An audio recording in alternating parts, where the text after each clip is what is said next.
this morning is actually a one-page letter from the Apostle Paul from his jail cell to Philemon, a slaveholder, who happened also to be the leader of the church in Colossae.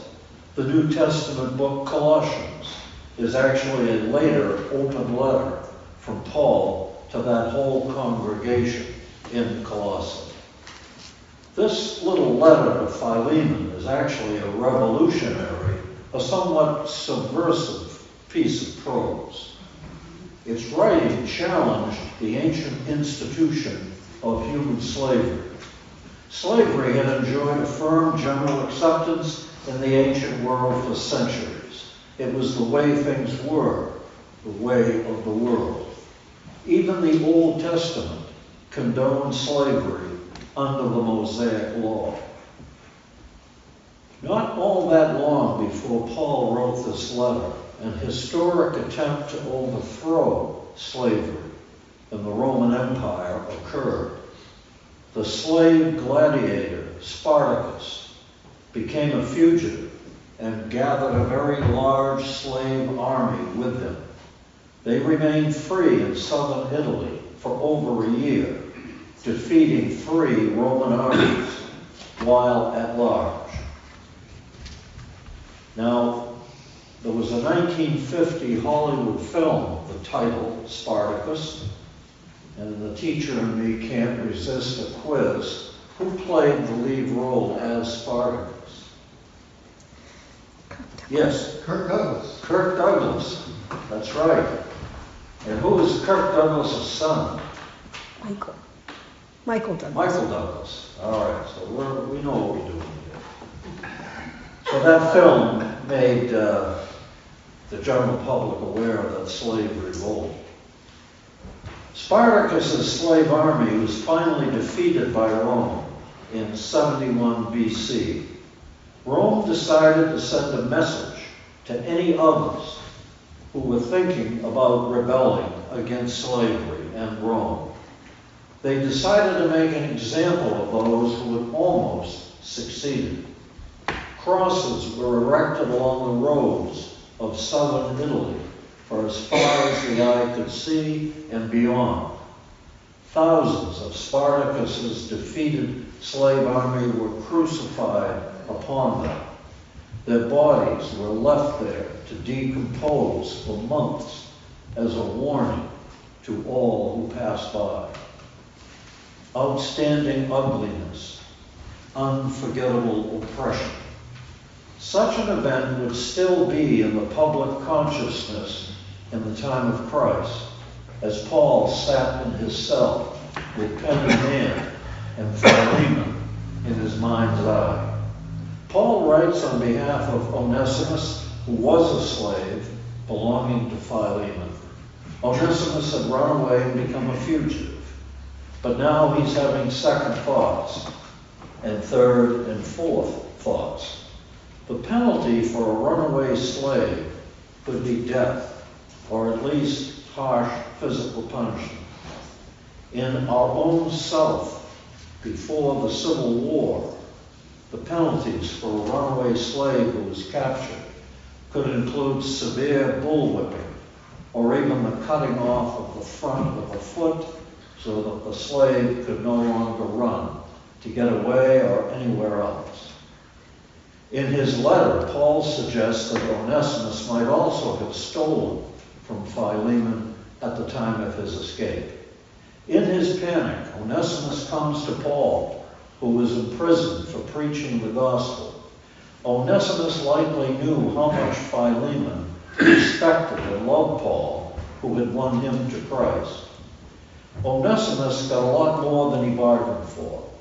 He ended up having the same experience with Paul and Christ that Philemon previously had.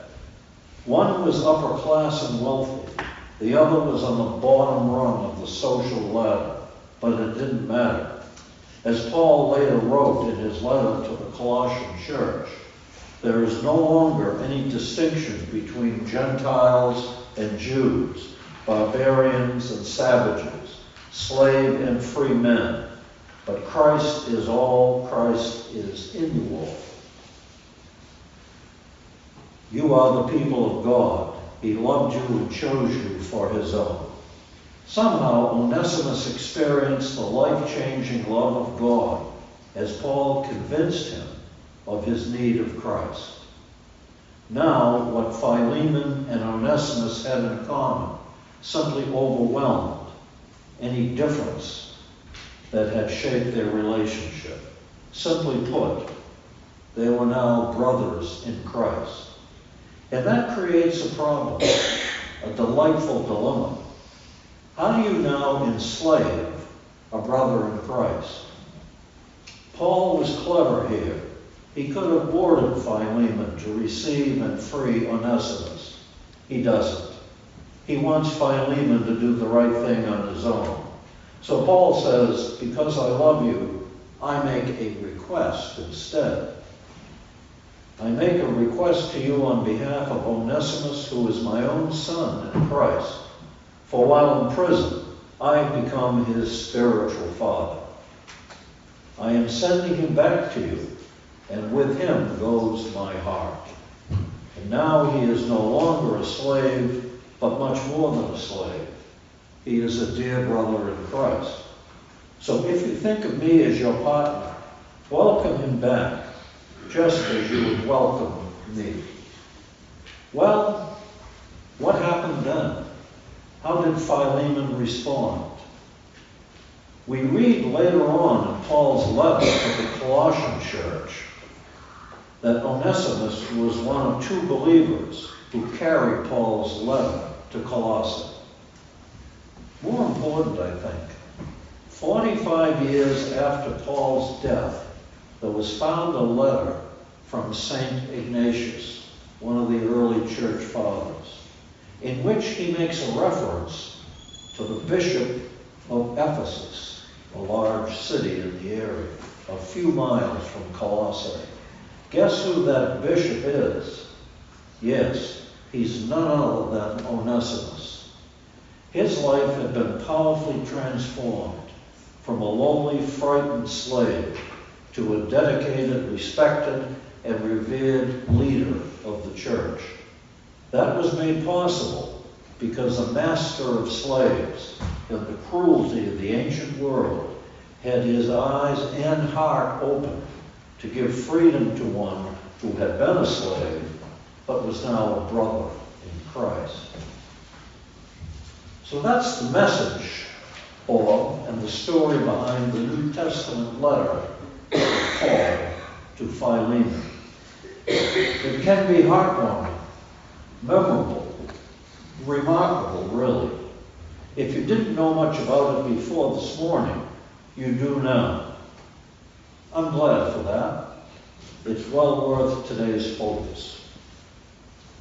If the thousands of Bible-carrying Baptists and Methodists of our Old South had taken it seriously, we would have avoided the Civil War, and slavery could have died out on its own. But they didn't.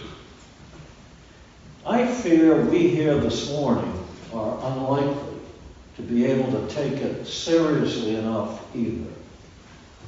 Why?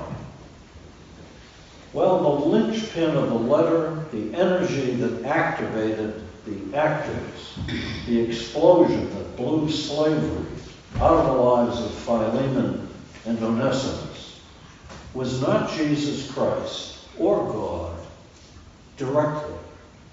It was Paul. It was the impact, the lasting impact of Paul's life and personality that transformed Philemon and Onesimus and their relationship. Paul was present and there for them, and they opened their hearts and minds to him, and in so doing, to God in Christ. And that is the only way I've ever seen faith work. So my question is, who has there been in your life who has filled any kind of similar role for you as Paul did for Philemon and Onesimus? Now maybe you are different from those two and me and anyone else I've ever known. Maybe you see visions or dreams or hear voices where God appears to you directly. But I doubt it. I think you need to have had some human person in your life to whom you've been able to open your mind and heart so that the love of God could be present for you.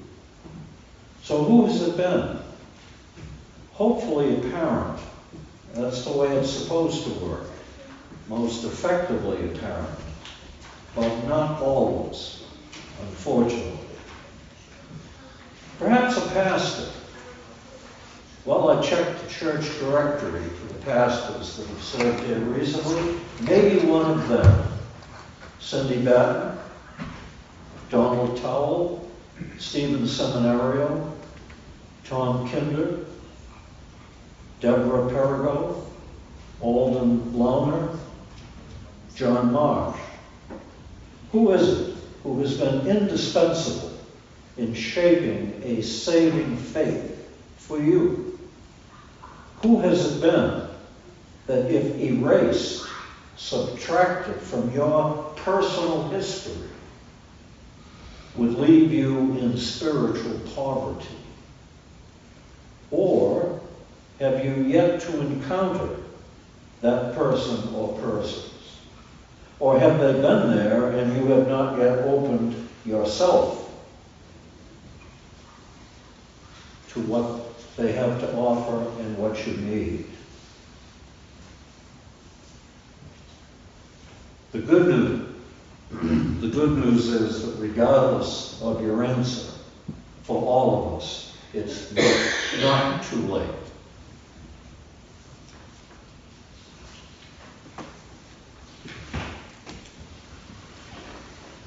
I might just add that if you look carefully at the sermon title, I had my wife make a change.